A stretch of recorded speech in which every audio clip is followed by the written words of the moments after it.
Welcome to the WION podcast. In this episode, we explore Chrome Dome, the Cold War program that kept nuclear-armed B-52 bombers airborne around the clock, exposing crews and civilians to constant catastrophic risk.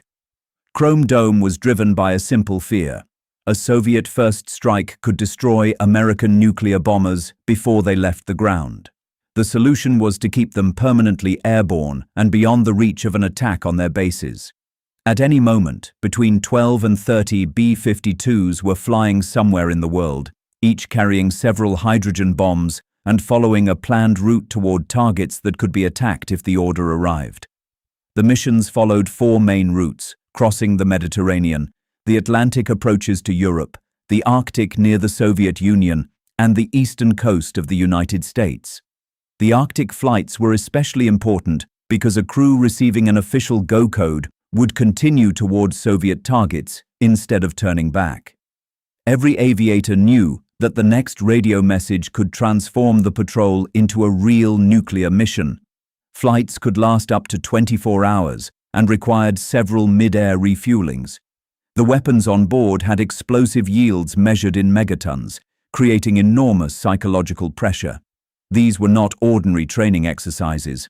A mechanical failure, misunderstood signal, or communication error could have started a chain of events leading to nuclear release.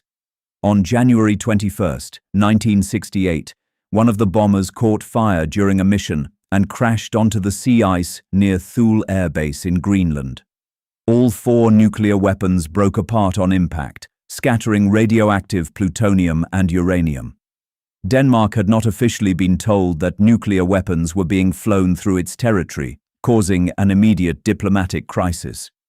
The disaster followed the Palomares accident in Spain 2 years earlier, making the political cost of constant airborne patrols impossible to ignore. Chrome Dome ended in 1968 after officials recognized that keeping nuclear weapons continually in the air also created a continual risk of catastrophe. The United States then shifted to keeping bombers fueled, armed, and ready to launch from the ground within minutes. Submarine-launched ballistic missiles also became a larger part of the deterrent because they could remain hidden underwater and were harder to destroy. Chrome Dome lasted 8 years and involved thousands of missions over civilian populations and international waters. 2 bombers crashed and spread radioactive material, although no nuclear detonation occurred.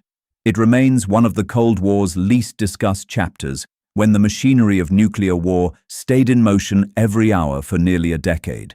Thanks for tuning into this incredible story. If this episode resonated with you, don't forget to hit the like and subscribe button for more captivating stories to come. Stay tuned.